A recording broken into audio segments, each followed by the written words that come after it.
Bienvenue dans le live de Carlos, marketeur digital spécialisé depuis quelque temps dans la vente sur TikTok.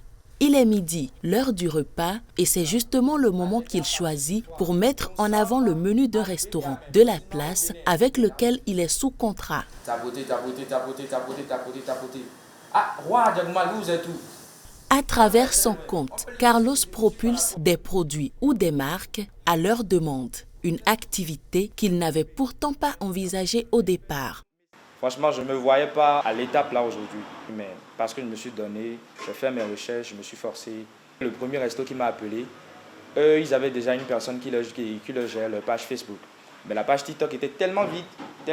Il y avait les abonnés, mais leur contenu n'était pas si attirant. Donc ils m'ont fait appel. J'ai essayé de gérer comme je pouvais gérer, surtout avec mes lives, les gens qui venaient même, qui quittaient même de leur maison pour venir voir celui qui fait live. Tata Prido ou bien Monsieur Prido, soyez la bienvenue.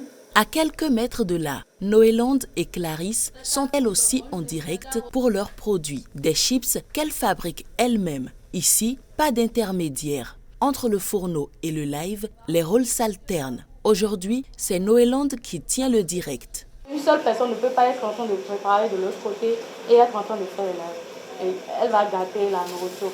Donc, souvent, c'est qu'on fait des vidéos pour expliquer juste ce qu'on prépare.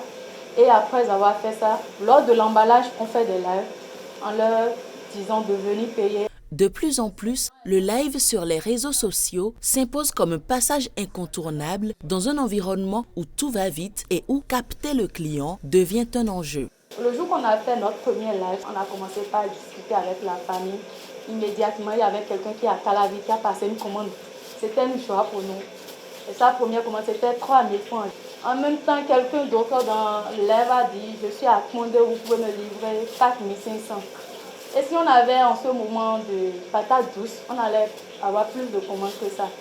Et ce jour-là, on a reçu au moins 3 à 4 commandes. C'est aussi un moyen à ces petits restos-là, ou ces grands restos-là, de se faire connaître, de se faire un nom, et surtout de vendre. Donc, ils peuvent toutefois se faire connaître via les prestations live, et aussi la création des contenus pour pouvoir booster leur page. Malgré les difficultés, ce monde de vente en direct semble porter progressivement ses fruits. Et pour beaucoup, il devient un levier à ne pas négliger pour exister.